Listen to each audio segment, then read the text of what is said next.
What's going on, YouTube? Bear here. This is Bear's Mix. Welcome to my channel. This morning I'm coming to you from the overcast city of Ventura, California, waiting to make a beer delivery right here to Allied Beverages. My scheduled appointment yesterday was 8 a.m. Get here, they don't have me on their schedule. They would not unload me. They had us rescheduled for 11 o'clock today, so I've been sitting here for over 24 hours. At least I will get my layover pay on it, which is like 125 bucks extra, which is not much, but it's something for my time because they screwed up. So I got about another hour and a half before I can deliver, so I decided I'd sit here and do a quick update for you guys. I've had people ask me for updates on my last video, and hopefully this one will go through. Now, I did post 3 updates since my last video. However, due to poor internet connection, those uploads did not go through. I thought they did. I uploaded them to YouTube. YouTube was doing the processing thing. They couldn't process them. They said the files were corrupted, and they abandoned it and deleted it. Unfortunately, my hard drive only had 128 gigs of storage on it. Very small hard drive by today's standards. I have since ordered a 1 terabyte M.2 NVMe drive. It should be sitting in my mailbox now when I get home. It'll just be another week or 2 probably before I get home, maybe even longer than that. I don't know.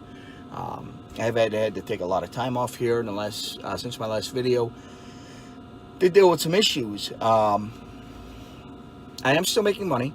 I'll put that out there. I'm still making money. I haven't been making as much money, but I am making money. I have not had a negative paycheck since my last video about 8 weeks ago. I've had to take about 21 days out of work. And those paychecks have been small, but they haven't been negative checks. I had, look at this moron. Driving down the road on a flatbed pickup with 2 pallets standing probably about 10 feet tall at the edge of the pickup truck with no straps to hold it down. So if he takes a turn too sharp or he has a swerve, his load's falling over. Moron. Anyways, what was I saying? Yeah, so I had to take a few days off, total 21 days since my last video about 2 months ago. I get a call from my sister that my brother Craig is in the hospital and he was in intensive care. The kids came home and found him unresponsive. They called an ambulance. He was rushed to the hospital. The following morning, after a neurological exam, they determined that there was no discernible brain activity. And for all intents and purposes, he was brain dead. Now, the kids wanted to give it a few days to see if something would change. His kids, that is, my nephews. And they did. They gave it about a week. There was no change, so they finally withheld life support. A few hours later, Craig passed away. He's not my first brother to die like this. I come from a very small family. I'm the youngest of the boys. I have 9 older brothers and 3 younger sisters. Hey, what can I say? My family's from West Virginia. My parents didn't have cable TV. So out of all my brothers, I've got 1 left. And I've got my 3 younger sisters. All my brothers have passed away from either drug overdoses or complications from excessive drug use. My sisters have all done drugs, be it marijuana or some of the harder stuff. I know my parents have done drugs. I can honestly say I'm going on 50 years old. I can honestly, with a straight face, sit here and tell you that I have never taken so much as a single puff of a cigarette in my entire life. I don't even like to take aspirin for a headache. When I got hit by a V-bid back in Iraq back in 2003 and broke my back, they put me on a morphine drip, which I didn't want, but I was unconscious, so I really had no choice in the matter. When I came to, I realized that I was right in my decision never to do drugs in my life. I did not like the way that made me feel in the head. Yeah, it took the edge off, made the pain bearable, but I'd rather have pushed through the pain because, I mean, I was just, did not feel right in the head. So I don't like doing drugs. That's the only time I've ever taken any drugs. Even when I've had wisdom teeth pulled or bones broken, and I was given things like, not Valium, Vicodin, I wouldn't take them. As soon as I walked out of the doctor's office, I always tore the prescriptions up and threw them away. I never got those drugs. Never wanted that crap in my system. Although, I will outdrink a fish every day of the week and twice on Sundays. The running joke in my family is we were bred to drink. We're English, Irish, and Siksaka, which is Blackfoot Indian Nation. All heavy drinkers. Now, so I had to go back east for my brother's funeral. I ended up staying there 12 days total, I think it was. Got to catch up with my nieces and nephews I haven't seen in over 2 decades. Wow, 2 decades. You know you're old when you're referring to the passage of time and decades. Hey, millennials, a decade is 10 years, by the way. So yeah, I got to go see some family I haven't seen in over 20 years. I've got to see new family that I never met in person. Although my family, we do have a Facebook group, set up a private page, Facebook group where we all keep in touch with each other. But other than that, I haven't really seen my nieces and nephews, cousins, aunts, uncles, anything like that in over 20 years, in person anyways. Plus, there's some new additions to the family I've never met in person, so I got to meet them. I got to catch up with some old relatives, got to catch up with some old friends. So it turned into basically a mini reunion. So I get back on the road. My paycheck at the end of that week, my take-home was $124. Not a negative paycheck, but it's still a paycheck. Not a big paycheck, not what I'm used to, but it was still a paycheck.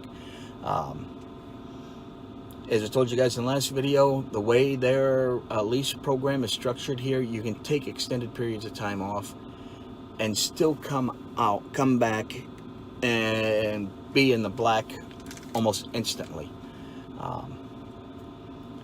Now I get back on the road a few days later, the DEF pump lets go on my truck. I was down for 4 days because Freightliner could not find the right part. Apparently there's 3 different DEF pumps for this truck and they couldn't get their hands on the correct one. I was about 200 miles into a 2,400 mile load that week, so I would have made a very good paycheck. I had already had about 1,200 miles down for the week, so it would have been a real nice paycheck that week. But because of the delay in the breakdown, they had to give the load to somebody else to finish it, so I lost a lot of miles that week. My paycheck that week was like $849.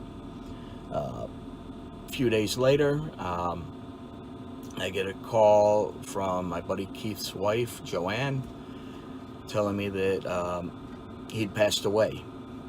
Now, Keith is a guy I served with in Iraq. Strong head on his shoulder, very good guy, had a lot going for him. He seemed like he was well adjusted and doing well. He was so excited the last few months he was going to get to be a father. All he could talk about was meeting his kid and what he was going to do. If it was a boy, if it was a girl, I was going to know about raising them, what type of time he wanted to spend with them, everything he wanted to do with them. It was really, truly great to see. He had a lot going for him. But he lost his battle with PTSD, gave into his inner demons, joined the 22 and opted out. The sad part is it was his wife that came home and found him in the garage. Don't know what he was thinking. Nobody will know what he was thinking. Only one that knows is him. So, I mean, he passed 2 days before his son was born, so he never got to see his son, hold him, talk to him, anything. Very sad, very tragic. His wife, she was the one that found him. She is totally devastated. I went back there for the funeral. I ended up spending almost 7 days there with her and her kid, trying to help her work through it. I mean, I've lost a lot of friends. I've lost a lot of loved ones in my life. I've carried a lot of caskets. And she wanted me to be a pallbearer for him, which, of course, I did. Now, like I was saying, I've lost a lot of friends. I've lost a lot of brothers. I lost a lot of relatives. Even my wife, she was murdered a few years ago. So I've been through a lot of heartache. I've been through a lot of pain. I mean, I've been there. I know what she's going through. I'm helping her work through it. And I'm gonna be here for her to lean on when she needs somebody. I thought I was there for him. Apparently not. Not all wounds are visible, and not all wounds heal. Unfortunately, he had one of those wounds that never healed, and it got the best of him. Now, I did mention he joined the 22. For those of you that don't know, 22 is an affliction on our veteran population and our active duty military that have seen combat. That is, on average, every single day in America, 22 veterans lose their battle with PTSD, give in to their inner demons, and take their own lives. That bears saying again. On average, 22 veterans each and every day lose their battle with PTSD and take their own lives. This is something that must stop. This is something that must end. We need to stamp it out. To that end, I want to throw in here real quick about a new program that was started earlier this year in Nevada, called Camp 22. They're a nonprofit veterans outreach and veterans in crisis outreach and support group. They're just getting off the ground. They are registered with the state of Nevada as a nonprofit. They are authorized by the state of Nevada to solicit charitable donations. So I'm going to give them a little plug here. I hope you guys can help them out. I suggested that they put in a GoFundMe page, which they just set up recently. And we're trying to get the word out there, trying to get some donations in to help them out. Setting up a nonprofit is very time consuming, very costly, especially for what they want to do. They did have somebody that had promised them an extremely large donation and investment in the program, which they kind of jumped the gun on. They were already planning on spending and setting things up to use the money on. And it turns out this was some liberal idiot that thought it would be funny to make a pledge they had no intention, let alone any means to honor. I'm not going to say how much this donation was promised to them in writing, but it was substantial, and it would have gone a long way to help veterans out. So I'm going to leave a description below, a link rather below in the description to their GoFundMe page. Please go there, check out what they're about, and make a donation. Every little bit helps. And share the link. Put it out there for social media. Help get the word out about this great group. Help them do the great good they want to do. Now, back here to WFX. I got a call the other day from my dispatcher wanting to know if this is a lane I'd be interested in, and I said, hell yes, sign me up. We do have a lane getting ready to open up. Well, I shouldn't say getting ready to open up. It won't be until the end of the year. It has a dedicated lane, 4,221 miles a week. Same miles every week. Load at the same place, deliver to the same place. So I'm able to break down and figure out exactly what I will be able to make for each week. Now, it's right here. Now, the load, there'll be a pay bump with it. It will load in Houston, Texas, and deliver 7 days later in Alaska, Texas. Alaska, Texas. Hello, Anchorage, Alaska. Rented lips. So it's 4,221 miles there. It'll basically burn up my entire 70-hour clock for the week. So I'll have to take a 34-hour reset. Being that I'm up there in Alaska, I'll take 2 or 3 days off. Shoot back down to Houston, Texas. Take my 34-hour reset, get my 70-hour drive clock back. Once my 34 resets up, I'll get right back on the road, shoot up there, spend a couple more days in Alaska, and then come back down. Now, the way this breaks down on this particular route, which I'm loving, by the way, so I'll be up to about $1.10 a mile, 4,221 miles multiplied by $1.10, add the fuel surcharge, which should be about $4.22 a week. Breaks down to about 10 cents a mile. My gross for the week will be $5,065. So every week I know I got $5,065 coming to the truck. My fixed payments will be, that's my $145 plus my, for the fixed truck payment, plus my insurance and all that other stuff. Added along with my weekly bookkeeping fee for the accountant that I use, my CPA, that's $337 a week deduction. My mileage deduction, it'll be basically a fixed deduction. It'll be $971 a week. It'll be coming out towards my mileage variable. My warranty variable will be $507 a week. Now, my fuel cost, now this is assuming that it's, I'm averaging 7.5 miles per gallon, and the cost of fuel is $2.50 a mile. So my fuel cost for the week will be $1,407, so I'll take all those deductions. My weekly take-home pay will be $1,843 roughly every single week. I can count on an $1,840 paycheck. Now this truck I'll have paid off here in about probably another 2.5 years. I owe about $125,000 on the truck right now, but I'm quickly running the balance down on it.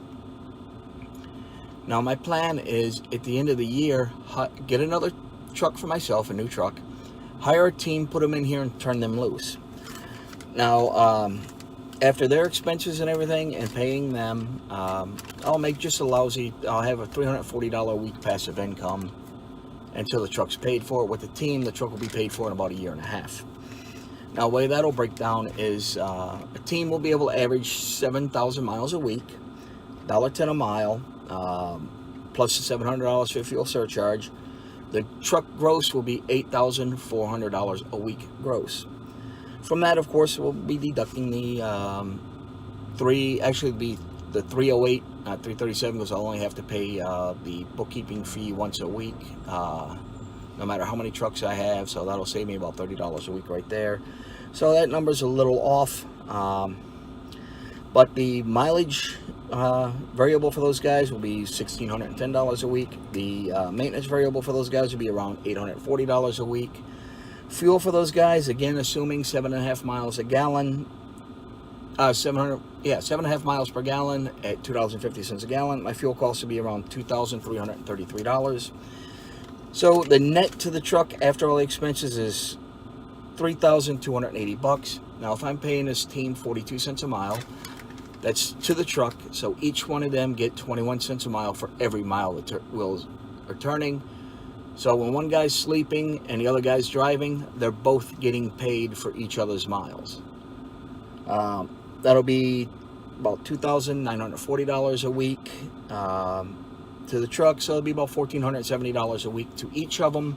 So I'll be making around $1,500 a week, which will leave a total of $340 a week coming back to me. It's not much, I know, but as I said, the truck will be paid for in about 1.5 years with the team running on it. So once it's paid for, I don't have to make that $145 fixed payment to the truck. I don't have to make that $610 a week variable truck payment, which means I will take home $2,095 a week just from the team once the truck's paid for. $2,100 passive income once the truck's paid for with the team in it. So it'll give me a $108,940 a week passive income off that truck alone. Now, until it's paid for, my passive income will be $17,680 a year.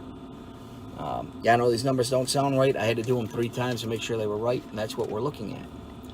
Now, I take their income and add it to my income with my own truck while I'm running out there still. Until the truck is paid for, my take-home pay every week, it's my flat fee, or my pay for the dedicated lane of $1,843 a week, plus the $340 a week that I will be getting off of their, the passive income from their truck. My paycheck every week will now jump up to $2,183 a week take home, or $113,516 a year. Now, once the truck is paid for, their truck is paid for, and I'm not paying out those extra expenses, my weekly take-home paycheck will be $3,938, or $204,776 a year. Not too shabby, $250,000. And if I bump it up to 5 trucks like I want to, this is what it'll end up being, because I want to buy a new truck every year. Hopefully, once I get the first year under my belt and get my second truck going, they'll let me get another truck after 6 months. So within a couple years, I want to be up to 5 trucks and home full time. Now, the way that'll break down, and I'm loving this, it'll be a team. I'm home on the couch. Got 5 teams running and 5 trucks. So 7,000 miles times 5 trucks is 35,000 miles a week. Multiply that by $1.10 a mile and add the fuel surcharge of $3,500 a week for total for the 5 trucks. The weekly gross to the truck will be $42,000, or $2,184,000 a year gross. Now, assuming that 3 of the trucks are paid for, still making payments on 2 of them, my fixed payments will be $1,135 a week for the 5 trucks. Plus, my mileage variable will be $8,050 a week. My maintenance will be $4,200 a week. The fuel for the 5 trucks will be around $1,167 a week, leaving a net of $27,448 a week, or $1,427,296 a year. Now, the driver pay for 5 trucks, 5 teams, 42 cents a mile. I'm sure someone will be making more money than that by the end of the 5 years. Will be $14,700, leaving me with a weekly take-home passive income of $12,748, or $662,896 a year. So I'll be making $750,000 a year after 5 years of getting 5 trucks on the road, just to sit back, relax, put my feet up, and enjoy myself. So that's pretty much the plan here for driving with WFX in the future and going on. I have been wanting to move to Alaska for a while. When I got laid off from the Detroit Police Department, the original plan was to move to Alaska, up to the Anchorage area, in fact. However, I ended up getting laid off from the police department, and I got hired by a trucking company down here in Las Vegas, where I live now, and relocated down there. I drove for them until they went out of business, and now, hey, look, I got my own truck again. So if I do this, I do get on this dedicated lane. I'm hoping we get it. I'm praying we get it. Now, all those numbers are contingent on us getting this lane. If we don't get the lane, the numbers will be different, obviously. And it'll change every week. But if I can get 5 drivers on it, even if I can get that lane to myself, all 5 trucks running that lane, I'll have to redo all the numbers there, considering, well, actually, all I would have to do is take what I'd be making every week and multiply it by 5 for 5 trucks. So let's see. Yeah, I'll do that math later and figure it out now that I'm thinking about that. But if I can secure that lane for myself, because they do want 5 to 6 trucks for this lane. So I mean, if I can get all 5 of those trucks, own them, and get that lane dedicated to myself, I'll be sitting pretty. I can run everything from home office and have passive income, or I can just work for the company still as an office troll, dealing with the dispatching, the booking, and all that, and dealing with my drivers directly. So that is a good possibility right there. That's something I am discussing with them about. We'll see how that goes. I'll keep you guys posted on that. I'll keep you guys posted as the information comes about. So the lane they're trying to get right now, a current contract on it expires at the end of the year. But the company that's looking for somebody is so disappointed with this other company that they're already looking to start taking bids. So as soon as their contract's up, they're out the door. They want somebody else in place and ready to go day one. So who knows? I mean, they might end up canceling the contract, and whatever they got to pay on the cancellation fee and get out from under it and get us a contract. So I might be on this lane even sooner. I'm just hoping I do get this lane. It'll be a beautiful thing. So that's pretty much where we stand here right now. Yes, I am making money. I'm not making as much money. My paycheck last week was a little over $1,000. My paycheck this week that I just got last night was $1,300 and change. From what I'm told I'm going to get for miles this week, which is subject to change, I'm looking at about an $1,800 paycheck for next week, the following week. So we'll see how that goes. Hopefully I'll start getting my miles back up there again. I mean, it's taken me a couple weeks. Like I said, in the last 2 months, I've taken 21 days out of work to deal with some personal issues and the breakdown. So I've lost a lot of mileage. I've lost a lot of time there. But I'm getting built back up. I'm getting back into it. I'm getting the miles. Excuse me. I'm getting miles again. When I get this here delivered here in a little while, here in Ventura, I got to head over to Buena Vista to pick up a load going to Katy, Texas. That's about 1,500 miles. So on that trip there, after my fuel and my fixed expenses and mileage and everything, I'm looking at about a $478 pay just for that one trip. But that'll be my first trip this week. Yes, today's Monday. Oh no, today's Tuesday. I'm sorry. Yesterday was Monday. I should have been out from under this load yesterday, but like I said, the receiver screwed up the booking on it, or the broker screwed it up. I don't know. But either way, something got screwed up, and I'm laid over. So of course, this trip will go on last week's pay because I was loaded on Friday. That's the thing about this company. If you are dispatched on a load, even just a pre-plan on a load on Friday, and you don't pick it up on a Saturday or Sunday, it still stays on that previous week's pay. It don't roll over to the next week's pay. So any load you're dispatched on by midnight on Friday, you get paid for in that pay period. So the pay period, the dispatch cycle rolls from 12:01 a.m. Saturday to 12 midnight on Friday. So anything you're dispatched on in that period, you get paid for that check. Yes, they do hold back a check, so basically it'll be 2 weeks before you see it, but that's the way it works here. So if I get dispatched on a load on Saturday, that'll be on that current week's pay. It won't be on the previous week's pay, if you understand what I'm saying. But that's where we're at. That's where we stand. So I get this load going out there to Katy. Hopefully I'll have a decent run from that. It'll probably be something going short, probably another 12 or 1,300 mile trip. Going out to Katy's kind of hard to get loaded anything decent. So I'll probably end up coming back up to like maybe Lawton or Oklahoma City, maybe even Denver. But from Oklahoma City, I can get a decent run up to like Maine or something, where it'll be about 1,800 miles or so on it. Who knows? We'll see what we get. Hopefully I'll get something from Texas down to, say, Miami, Florida, and then get a load from Miami, Florida, all the way up to, say, Tacoma, Washington. That'll be a decent week. That'll be a 5,000 mile week, because it will do the rollover. As long as I'm dispatched by Friday on the load out of Miami, that'll be on this week's paycheck. Wish me luck. All right, guys, I'm going to cut this short. This is really short for me. 28 minutes. Wow, this is a short video for me. But yeah, I'm going to cut it there.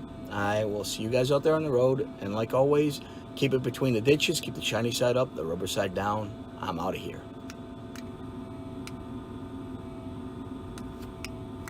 The remote's not working. Ladies and gentlemen, our national anthem.